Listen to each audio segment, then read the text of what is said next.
வணக்கம் ஃப்ரெண்ட்ஸ். ரெகடிக்கு ஆசை சீரியலில் இன்னும் எபிசோடில் என்ன நடக்குதுன்னு பார்க்கலாம் வாங்க. நிழல் கூட இருட்டில் நம்ம விட்டு பிரிஞ்சிடும். ஆனால் நம்ம பண்ணின தப்புங்களும் பாவங்களும் விடாமல் துரத்துக்கிட்டே இருக்கும். அதோட பலனை தான் ரோஹிணி இப்போ அனுபவிக்கிறாங்க. ரொம்பவே சோகமாக அவங்க ரூமில் உட்கார்ந்துருக்க. பாத்ரூம்ல இருந்து வெளியே வர்ற மனோஜ், கொஞ்சம் கேர்ஃபுல்லாக இருந்திருக்கலாம்ல ரோஹிணி, யார்கிட்டயோ நகையை வாங்கிப்பாரு, இப்போ ஏமாந்துருக்க. அம்மாவுக்கு வேற இன்சல்ட் ஆயிருக்கு. சரி, அம்மா கிட்ட எப்படி கொடுக்க போற? நீ நகை வாங்கின அந்த ஆள்கிட்ட இருந்து எப்படி வாங்க போற? பணத்தை எப்படி வாங்க போற அப்படின்னு மனோஜ் கேட்டுட்டு இருக்க. என்ன கேட்ட அப்படின்னு ரோஹிணி வெறுப்பா கேக்குறாங்க. அது புரியாத மனோஜ், அந்த நகைக்கான பணத்தை வாங்கிட்டு வான்னு அம்மா சொன்னாங்கல்ல, அதான் எப்படி வாங்க போறேன்னு கேட்டேன் அப்படின்னு மூணாவது ஆள்கிட்ட கேட்குற மாதிரி மனோஜ் கேட்க பயங்கர கடுப்பாகிற ரோஹிணி. அப்படியே உன்னை ஏதாவது திட்டிட போறேன் மனோஜ். உன் அம்மாவுக்கு இன்சல்ட் ஆயிடுச்சுன்னு மட்டும் கேட்குற. உங்க அம்மா என்னை எப்படிலாம் திட்டினாங்க, ஒரு வார்த்தை கேட்டியா நீ அப்படின்னு ரோஹிணி கத்த. மனோஜ் பேசாம திரும்பி நடக்க ஆரம்பிக்கிறாரு. இதெல்லாம் உனக்கே டூ மச்சா தெரியல? ஆன்ட்டிக்கு நான் ஒரு நகை வாங்கி கொடுத்தேன். அதுக்கு முன்னாடி அவங்க ஒன்று என்கிட்ட நகை கேட்கல. நானே அதை ஒரு கிஃப்ட் மாதிரி தான் அவங்களுக்கு கொடுத்தேன். அந்த நகை திருட்டு நகைன்னு எனக்கும் தெரியாது. இப்போ அதையும் அவங்க கழட்டி கொடுத்துட்டு வந்துட்டாங்க. இப்போ வந்து எனக்கு பணம் கொடுன்னு கேட்டா நான் எங்க போறது? நீயும் வாயவே திறக்க மாட்டேங்கிற, எனக்கு சப்போர்ட்டும் பண்ண மாட்டேங்கிற, என்ன மட்டும் இப்போ வந்து கேள்வியா கேட்குற அப்படின்னு ரோஹிணி ஆத்திரத்தோட கேட்க. நான் என்ன பண்றது ரோஹிணி? நீ பணக்கார வீட்டு பொண்ணுன்னு பொய் சொன்ன. அது மட்டும் பொய்யா இல்லாமல் உண்மையாக இருந்ததுன்னு வச்சுக்கோ, எங்கள் அம்மா கிட்ட போய் கேள்வி கேட்டிருப்பேன். ஆனால் நீ அவ்வளோ பெரிய பொய் சொல்லி வச்சிருக்க. நான் இப்போ போய் உனக்கு சப்போர்ட் பண்ணேன்னா உன் பொய்க்கெல்லாம் சேர்த்து நானும் சப்போர்ட் பண்ண மாதிரில இருக்கும் அப்படின்னு மனோஜ் சொல்ல. ரோஹிணி அப்படியே கப்பிச்சிப்புன்னு வாயை மூடிட்டு முறைக்கிறாங்க. சரி, அதெல்லாம் இருக்கட்டும் விடு. இதுக்கு மேல அதெல்லாம் பேசி ஒன்னும் ஆக போறதில்ல. இப்போ பணத்தை எப்படி வாங்க போற? ஒழுங்கா அந்த நகையை வித்தவங்கிட்டயே போய் கேளு. ஆனா தனியா போகாதன்னு மனோஜ் சொல்ல. ஏன் நீ வர்றியான்னு வெடுக்குன்னு ரோஹிணி கேக்குறாங்க. நான் வரல, நீ முத்துவ கூட்டிட்டு போன பேக் அடிக்கிறாரு மனோஜ். அவனையா அப்படின்னு ரோஹிணி கேட்க. அவன் தான் இதுக்கெல்லாம் கரெக்ட். அவனை கூட்டிட்டு போய் பணத்தை வாங்குற வழியை பாரு அப்படின்னு மனோஜ் சொல்ல. நல்லா இருக்கு மனோஜ், பணமும் வரணும், நீயும் வரமாட்ட, நான் அவனை துணைக்கு கூட்டிட்டு போகணுமான்னு ரோஹிணி கேட்க. அப்படி இல்லை ரோஹிணி, நீ போற இடம் நகை கடையோ சேட்டு கடையோன்னா கூட நான் வருவேன். நீயோ எவனோ திருடங்கிட்ட தான் அந்த நகையை வாங்கியிருக்க அப்படின்னு மனோஜ் சொல்ல. நான் ஒன்னும் திருடங்கிட்ட எல்லாம் வாங்கல அப்படின்னு ரோஹிணி அவசரமா சொல்ல. திருட்டங்கையை வச்சிருந்தா அவன் திருடன் தானே. அப்புறம் போய் பணத்தை கேட்கும் போது ஏதாவது பிரச்சனை ஆயிடுச்சுன்னா அப்ப நான் அங்க இருந்து என்ன பண்றது? முத்து மாதிரி ஒருத்தன் இருந்தான்னா அவன் கிட்ட பேசி சண்டை போடுறதுக்கு சரியா இருக்கும். அதனாலதான் சொன்னேன், முத்துவை கூட்டிட்டு போ, ஹெல்ப்பா இருக்கும்னு முடிக்கிறாரு மனோஜ். எனக்கு எவனோட ஹெல்ப்பும் தேவையில்லை, எப்படி பணத்தை வாங்கணும்னு எனக்கு தெரியும்னு ரோஹிணி சொல்ல. இல்ல ரோஹிணி, அம்மா வேற பணத்தை கொடுத்தாகணும்னு சொல்லிட்டாங்க அப்படின்னு மனோஜ் ஆரம்பிக்க. தெரியும், நான் வாங்கிக்கிறேன்னு சொல்லிட்டேன் அப்படின்னு ரோஹிணி சொல்ல. சரி, அம்மா கிட்ட முதல்ல பணத்தை வாங்கி கொடுக்குற வழியை பாரு, அப்பதான் நாம 2 பேரும் சேர்ந்து நிம்மதியா இருக்க முடியும் அப்படிங்கிற மனோஜ் பெட்டுக்கிட்ட போக வேகமா வர்ற ரோஹிணி மனோஜோட கையை பிடிச்சி அவங்க பக்கமா திருப்பி, அப்ப அந்த பணத்தை நான் வாங்கி கொடுக்கலன்னா நம்ம 2 பேரும் சந்தோஷமா இருக்க முடியாதா அப்படின்னு கேட்க. நிதானமா கண்ணாடியை போட்டுக்கிற மனோஜ், நான் அப்படி சொல்லல, இப்ப நீ பணத்தை கொடுத்தாதான் அம்மா அப்படின்னு மனோஜ் சொல்லிட்டு இருக்கும் போதே. வேண்டாம் மனோஜ், எதுவுமே பேசாத. இந்த மாதிரி ஒரு சிச்சுவேஷன்ல ஹஸ்பண்ட் தான் ஒய்ஃபுக்கு சப்போர்ட்டா இருக்கணும். இதே மீனாவுக்கு இப்படி நடந்திருந்தா ஆளா முத்து கிளம்பி போயிருப்பான் அப்படின்னு ரோஹிணி சொல்ல. அதனாலதான் முத்துவை கூட்டிட்டு போன்னு சொல்றேன் அப்படின்னு மனோஜ் சொல்ல. நான் என்ன சொல்ல வர்றேன்னு உனக்கு தெரியலல்ல, உன்கிட்ட எல்லாம் பேசி ஒரு பிரயோஜனமும் இல்ல. உங்க அம்மாவுக்கு பணம் வேணும், அவ்வளவுதானே, நான் பாத்துக்கிறேன் விடு அப்படிங்கிற ரோஹிணி வெறுப்பா போய் கட்டில்ல உட்கார்ந்துக்கிறாங்க. நைட்டு போயிட்டு இருக்கு. சீதாவுக்கு தூக்கமே வரல. என்ன விடிஞ்சா கல்யாணம்ன்ற ஒரு படபடப்புலையும் பதட்டத்திலையும் இருக்காங்க. தூங்கிக்கிட்டு இருக்க அவங்க அம்மாவை பாக்குறவங்க எழுந்து அவங்க அப்பாவை, அப்பா என்ன மன்னிச்சிருங்கப்பா, இத்தனை வருஷத்துல அம்மா கிட்ட நான் எதுவும் பொய் சொன்னதில்ல, ஆனா நாளைக்கு அவங்கள மீறி நான் ஒரு விஷயத்த செய்ய போறேன். இப்படி செய்யறது தப்புன்னு எனக்கு தெரியுதுப்பா, ஆனா எனக்கு வேற வழி தெரியலப்பா. எனக்கு பிடிச்ச வாழ்க்கையை நான் தேடிக்கணும்னு நினைக்கிறேன் அப்படின்னு அவங்க அப்பா படத்தை முன்னாடி வேண்டிக்கிட்டு அவங்க அம்மாவை திரும்பி பாக்குறாங்க சீதா. இங்க மீனாவும் தூங்காம பூச்சாண்டி மாதிரி இங்கேயும் அங்கேயும் நடந்துட்டு இருக்காங்க. சீதா மெதுவா எழுந்து கதவை திறந்துட்டு வெளியே இருக்க நடப்பாதைக்கு வந்து மீனாவுக்கு கால் பண்றாங்க. மீனாவும் வேகமா வந்து பர்ஸ்ல இருந்து மொபைல் எடுத்து சொல்லு சீதாங்கிறாங்க. அக்கா தூங்கிட்டியா அக்கான்னு சீதா கேட்க, இல்ல இனிமே தாங்கிறாங்க மீனா. நீ என்ன இந்த நேரத்துல ஃபோன் பண்ணியிருக்கன்னு மீனா கேட்க, எனக்கு பயமா இருக்குக்கா, டென்ஷனாவே இருக்கு, ஏதோ பெரிய தப்பு பண்றோமோன்னு அப்படின்னு சீதா சொல்ல, முடிவெடுக்கிறதுக்கு முன்னாடி இதெல்லாம் யோசிச்சிருக்கணும். இப்ப முடிவெடுத்தாச்சு. நாளைக்கு கல்யாணத்துக்கு எல்லா ஏற்பாட்டையும் அருண் பண்ணிக்கிட்டு இருக்காரு. ஒரு விஷயத்த செய்யறதுக்கு முன்னாடி பல தடவை யோசிக்கணும் அப்படின்னு மீனா சொல்ல, யோசிச்சு வேற வழி இல்லாம தானேக்கா இந்த முடிவுக்கு வந்தோம் அப்படின்னு சீதா சொல்ல, அப்படி முடிவெடுத்துட்டா அதுக்கான தைரியத்தை நாம வர வச்சுக்கணும் அப்படின்னு மீனா சொல்ல, எனக்கு கல்யாணம் நடக்கும்போது அம்மா கூட இல்லையேன்றத நினைச்சா ரொம்ப கஷ்டமா இருக்குக்கா அப்படின்னு சீதா சொல்ல, எனக்கும் புரியுது. ஆனா அம்மா கிட்ட சொன்னா இது நடக்காது. அவங்க கண்டிப்பா உன் மாமா கிட்ட சொல்லிடுவாங்க. அவரு இந்த கல்யாணத்தை நடத்த விட மாட்டாரு. நாளைக்கு எல்லாம் முடியட்டும், அப்புறம் பாத்துக்கலாங்கிறாங்க மீனா. அக்கா நாளைக்கு நீ வந்துருவல்லக்கான்னு சீதா கேட்க, ஏய் நான் எப்படி வராம இருப்பேன், கண்டிப்பா வந்துருவேன். அவர் பேச்சை மீறி நான் எதுவும் செஞ்சதில்ல. ஆனா நீ ஆசைப்பட்ட வாழ்க்கை உனக்கு கிடைக்கணும், அதனால கண்டிப்பா நான் வருவேன்.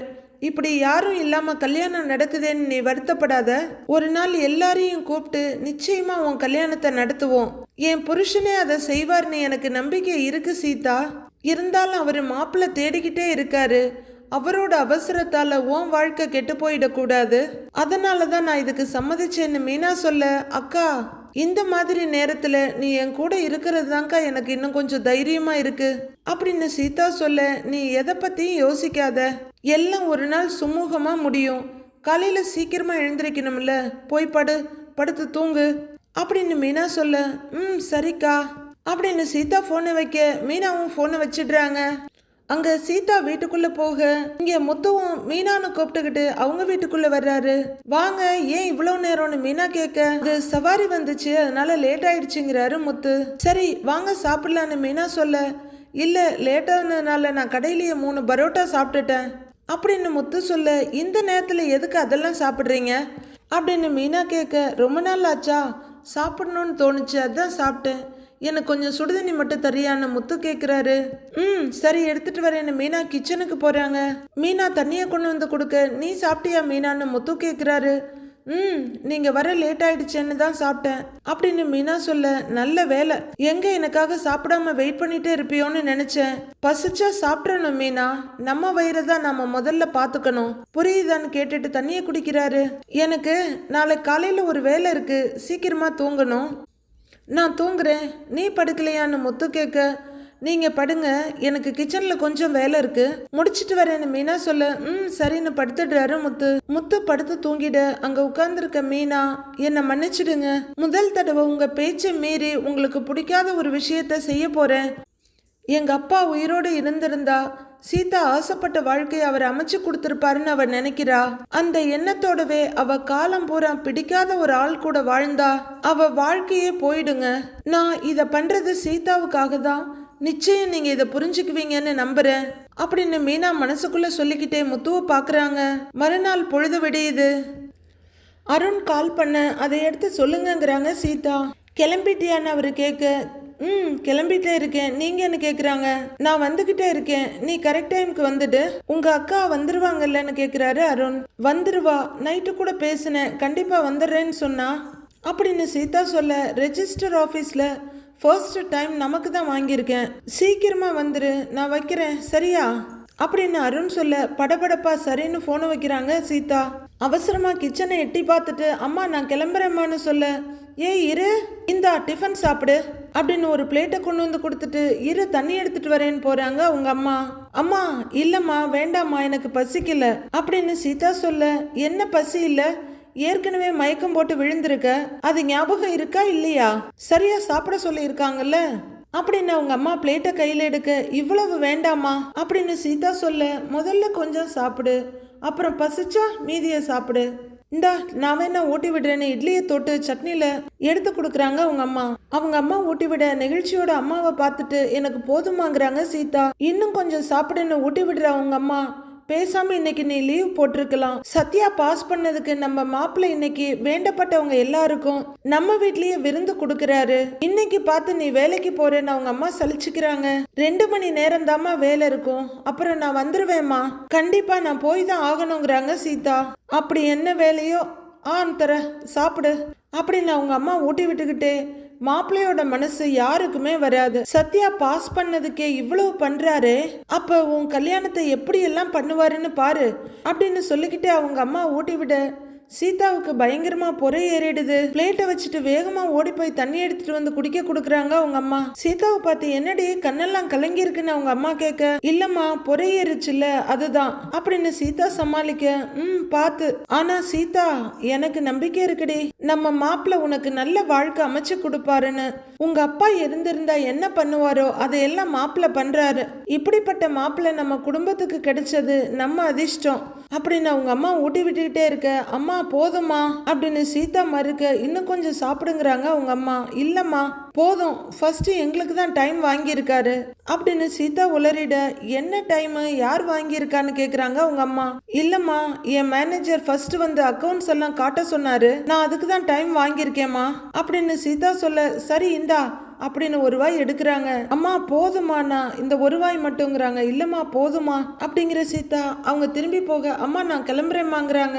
சரி சீக்கிரம் வந்துடுறேன்னு அவங்க கிச்சனுக்குள்ள போயிட சீதா ரொம்ப தயக்கமா பார்த்துட்டு இருந்துட்டு அப்படியே திரும்ப அவங்க அப்பாவோட போட்டோ அவங்க கண்ணில் கண்ணீரோட வேண்டிட்டு இருக்க கையை அலம்பிட்டு திரும்பி பார்க்குற அவங்க அம்மா லைட்டான சிரிப்போட பார்த்துட்டு இருக்காங்க. சீதா வெளியே வர கதவை தாண்ட கரெக்டா சத்யா வந்துடுறாரு. எங்க இவ்வளவு அவசரமா போயிட்டு இருக்க நீ அப்படின்னு கேட்க 2 ஸ்டெப் பின்னாடி வந்துடுறாங்க சீதா. ஏய் அவளுக்கு ஹாஸ்பிட்டல்ல ஏதோ அவசரமா வேலை இருக்கான் அப்படின்னு அவங்க அம்மா சொல்ல, டைம் ஆயிடுச்சா வா நான் உன்னை டிராப் பண்றேன் வா அப்படின்னு சத்யா சொல்ல, ஆமா சீதா சத்யா கூட போயிட்டு வந்துட்டேன் அப்படின்னு அவங்க அம்மாவும் சொல்ல, இல்லம்மா இப்ப இங்க எல்லாரும் வருவாங்கல்ல அப்ப இவன் இருக்கணும்ல, நானே போயிட்டு வந்துடுறேன்னு சீதா சொல்ல, ஆமாண்டா மாப்பிள்ள வரும்போது நீ இங்க இருக்கணும்ல, இவ போயிட்டு வந்துட்டோம் அப்படின்னு சொல்ல சத்யா சரிங்கிறாரு. நீ சீக்கிரம் போயிட்டு வந்துரு போன்னு அவங்க அம்மா சொல்ல, சரின்னு ஓடுறாங்க சீதா. சரி நீ பார்த்து போ அப்படின்னு சத்யா சொல்ல, சரி நீ வா சாப்பிடுங்கிறாங்க அவங்க அம்மா. மீனா அவங்க வீட்டுல, கடவுளே இன்னைக்கு சீதாவோட வாழ்க்கையில முக்கியமான நாள், அவளுக்கும் அருணுக்கும் கல்யாணம் ஆக போகுது, அவங்க உறவு கடைசி வரைக்கும் நல்லபடியா நீடிக்கணும், அவங்க கல்யாண வாழ்க்கை நல்லபடியா இருக்கணும். கடவுளே இந்த நேரத்துல உன்னை தவிர எனக்கு வேற ஆறுதல் இல்ல, அம்மா கிட்டையும் சொல்ல முடியல, என் புருஷன்கிட்டையும் சொல்ல முடியல, அவங்க 2 பேரும் தான் எனக்கு எப்பவுமே ஆதரவு, இப்ப அவங்க யார்கிட்டயுமே சொல்ல முடியாத ஒரு சூழ்நிலை எனக்கு, சீதா வாழ்க்கையில எதுவுமே தப்பாயிடக்கூடாது அப்படின்னு சாமி கிட்ட வேண்டிட்டு அங்க கட்டி வச்சிருக்க மாலையை எடுக்கிறாங்க மீனா கையில. அப்போ மீனான்னு கூப்பிட்டுக்கிட்டே முத்து வீட்டுக்குள்ள வர்றாரு. மீனாவும் பூஜை ரூம்ல இருந்து வெளியே வர அவங்க கையில இருக்க மாலையை பார்த்துட்டு, மீனா மாலை சூப்பரா இருக்கு, யாருக்கு அப்படின்னு கேக்குறாரு. நான் தான் சொன்னேன் இல்லைங்க ஒரு கல்யாண மாலை ஆர்டர் வந்திருக்குன்னு, அதுதான் இதுன்னு மீனா சொல்ல, அப்படியா அப்படின்னு சொல்லிக்கிட்டே எடுத்து பாக்குற முத்து, அருமையா கட்டி இருக்கிற மீனா, எத்தனை பேர் மாலை கட்டினாலும் நீ கட்டின மாதிரி வராது மீனா, நம்ம சீதாவுக்கு நல்ல மாப்பிள்ளை கிடைச்சதுக்கு அப்புறம் அவ கல்யாணத்துக்கும் இதே மாதிரி 2 மாலையை கட்டணும் சரியா, சூப்பரா இருக்கு அப்படின்னு சொல்லிக்கிட்டே முத்து மாலையை மேலையும் கீழையுமா எடுத்து பார்த்துக்கிட்டே இருக்காரு. என்ன நான் சொல்றது உனக்கு புரியுதா அப்படின்னு வெறிச்சு நின்றுட்டு இருக்க மீனாட்ட கேட்க, புரியுதுங்க அப்படின்னு மீனா சொல்ல, ஏன் ஒரு மாதிரியா இருக்கான்னு கேக்குறாரு முத்து. நான் பாட்டுக்கு பேசிக்கிட்டு இருக்கேன், நீ எதையோ யோசிச்சுட்டு இருக்க மாதிரி இருக்கு அப்படின்னு முத்து கேட்க, இல்லைங்க அதெல்லாம் ஒன்றும் இல்லை, மாலையை கல்யாணத்துக்கு கொண்டு போகணும்ல அதான் டைம் ஆயிடுச்சு அப்படின்னு மீனா சொல்ல, ஆமா கல்யாணத்துக்கு எவ்வளவு பெரிய விஐபி வந்தாலும் ஓ மாலைக்காக தானே எல்லாரும் வெயிட் பண்ணுவாங்க, புடி கிளம்பு அப்படின்னு பையில போட போறவரு, இரு ஒரு நிமிஷம் இதை இப்படியே புடியேன், என் போன்ல மாலையை ஒரு போட்டோ எடுத்துக்கிறேன், தள்ளிப்பிடி, யாராவது ஆர்டர் கேட்டாங்கன்னு வச்சுக்கோ ஏன் சாம்பிளுக்கு வச்சுக்கலாம்ல அப்படின்னு முத்து அந்த மாலையை போட்டோ எடுத்துட்டு இருக்காரு. அவரு போட்டோ எடுத்து பார்த்துட்டு மொபைல பாக்கெட்ல வைக்க மாலையை கவர்க்குள்ள போட்டுட்டு, சரிங்க நான் கிளம்புறேங்கிறாங்க மீனா. நானே உன்னை டிராப் பண்றேன் அப்படின்னு முத்து சொல்ல திகைச்சு போய் திரும்புறாங்க மீனா. என்ன அப்படி பாக்குற, நீ போற இடத்துக்கு நான் உன்னை கார்ல கூட்டிட்டு போறேன்னு சொன்னேன், எப்படி மாலையை எடுத்துட்டு போவ அப்படின்னு முத்து கேட்க, சமாளிச்சுக்கிற மீனா, நான் போயிடுவேங்க, வண்டி பாக்ஸ்குள்ள மாலையை வச்சுக்குவேன் அப்படின்னு மீனா சொல்ல, ஆமா பாக்ஸ் இருக்குல்ல மறந்துட்டேன், சரி அப்ப நீ கிளம்பு அப்படின்னு மண்டை பிச்சுட்டு சொல்றாரு முத்து. அப்படின்னு மீனா திரும்ப ஒரு நிமிஷம் மீனா, இன்னைக்கு சத்யா பாஸ் ஆனதுக்கு எல்லாருக்கும் ட்ரீட் கொடுக்குறோம்ல, அதனால நீ வேலையை முடிச்சிட்டு நேரா உங்க அம்மா வீட்டுக்கு வந்துடு, நானும் என் வேலையை முடிச்சிட்டு நேரா அங்க வந்துடுறேன் அப்படின்னு முத்து சொல்ல, சரிங்கன்னு நிதானமா தலையாட்டுறாங்க மீனா. லேட் பண்ணிடாத மீனா, சத்யா முக்கியமா உன்னையும் என்னையும் தான் எதிர்பார்த்துட்டு இருப்பான். வீட்டுல எந்த விசேஷம் நடந்தாலும் நீயும் நானும் தான் முன்னாடி நின்று நடத்தணும்னு எல்லாரும் எதிர்பார்ப்பாங்க. ஒரு விசேஷம்னா நம்ம குடும்பத்துல எல்லாரும் சேர்ந்து இருந்தா தானே நல்லா இருக்கும் அப்படின்னு முத்து சொல்ல கலங்கி போய் நிக்கிற மீனா, சரிங்க நான் கிளம்புறேன்னு மெதுவா சொல்லிட்டு கிளம்புறாங்க. மீனா ஒரு ஸ்டெப் இறங்க, என்ன நினைப்புல போறேனீங்கிறாரு முத்து. எங்க பர்ஸு போன் எல்லாம் எடுக்காம போயிட்டு இருக்கிற, இரு நான் எடுத்துட்டு வரேன் அப்படின்னு உள்ள போய் எடுத்துட்டு வந்து கொடுக்குற முத்து, இந்தா பார்த்து பத்திரமா போயிட்டு வாங்குறாரு. தயங்கிட்டு வெளியே போற மீனா இவரை பார்க்க போயிட்டு வான்னு தலையாட்டுறாரு. மீனா படியில இறங்க முத்துவோட மொபைல் ரிங் ஆகுது. டேய் சொல்லுடா முருகாங்கிறாரு எடுத்து. ரெஜிஸ்டர் ஆஃபீஸ் தான் கிளம்பிட்டு இருக்கேன்டா அப்படின்னு முத்து சொல்ல, அண்ணே நான் வந்துகிட்டு இருக்கேன்னே, நீங்க மறந்துட போறீங்கன்னு தான் கால் பண்ணேன் அப்படின்னு முருகன் சொல்ல, டேய் நான் எப்படிடா மறப்பேன், கல்யாணங்கிறது எவ்வளவு முக்கியமான விஷயம், என்னைய மதிச்சு நீ கூப்பிட்டுருக்கிற, நான் எப்படி மறப்பேன், கரெக்டா நான் வந்துடுறேன், டேய் நாம போய் எல்லாம் விசாரிச்சுட்டு வந்துடலாம்டா அப்படின்னு முத்து சொல்ல, சரிண்ணே ரொம்ப தேங்க்ஸ்ண்ணே, நான் ஆபீஸுக்கு வெளியே வெயிட் பண்றேன்னுங்கிறாரு முருகன். சரிடா நான் வந்துடுறேன் அப்படின்னு முத்து போனை வச்சுட்டு உள்ளர போறாரு. ரெஜிஸ்டர் ஆபீஸ்ல இருந்து மாலையும் கழுத்துமா ஒரு ஜோடி போக, அவங்க கூட 4-5 பேர் போக, அருணும் சீதாவும் இதை பார்த்துட்டு இருக்காங்க. சீதா இன்னும் கொஞ்ச நேரத்துல கூப்பிட்டுருவாங்க, எங்க உன் அக்காவை காணோன்னு கேக்குறாரு அருண். தெரியலையே அப்படின்னு சீதா சொல்ல, ஒருவேளை முத்துவுக்கு தெரிஞ்சு போக விடாம தடுத்திருப்பானோ அப்படின்னு அருண் சொல்ல, அதெல்லாம் ஒன்றும் இருக்காது, நீங்க பயமுறுத்தாதீங்க அப்படின்னு சீதா சொல்லிட்டு இருக்க, அவங்க அக்கா அங்க வர்றாங்க. மீனா வண்டியை நிறுத்த அதை பார்த்து சீதா நிம்மதியா சிரிக்கிறாங்க. மீனா பாக்ஸை திறந்து மாலையை எடுத்துக்கிட்டு வர, அக்கா அப்படின்னு கூப்பிட்டுக்கிட்டு சீதா ஓடி வர்றாங்க. சீதா அப்படின்னு கையை பிடிக்க, உன்னையே தான் காணோன்னு பார்த்துட்டு இருந்தோம்க்கா அப்படின்னு சொல்ல, கண் கலங்குன மீனா அப்படியே சீதாவோட கண்ணத்தோட என்னாச்சுக்கான்னு கேக்குறாங்க. உங்க கல்யாணத்தை எப்படியோ நடத்தணும்னு ஆசைப்பட்டேன், எல்லாரும் சம்மதிச்சு இந்த கல்யாணம் நடந்திருந்தா நம்ம குடும்பமே சந்தோஷமா இருந்திருக்கும்.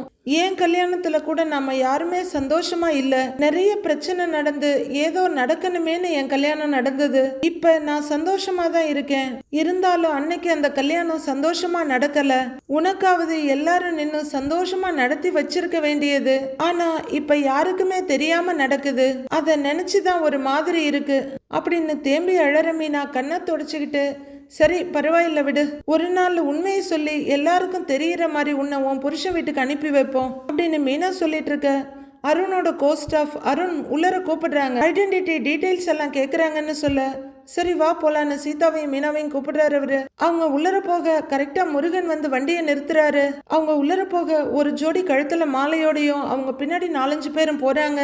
மீனா ரொம்பவே ஏக்கமா அதை பார்த்துக்கிட்டு இருக்காங்க. வண்டியை நிறுத்திட்டு முருகன் கால் பண்ண, கார் ஓட்டிட்டு இருக்க முத்து சொல்லுடான்னு கேக்குறாரு.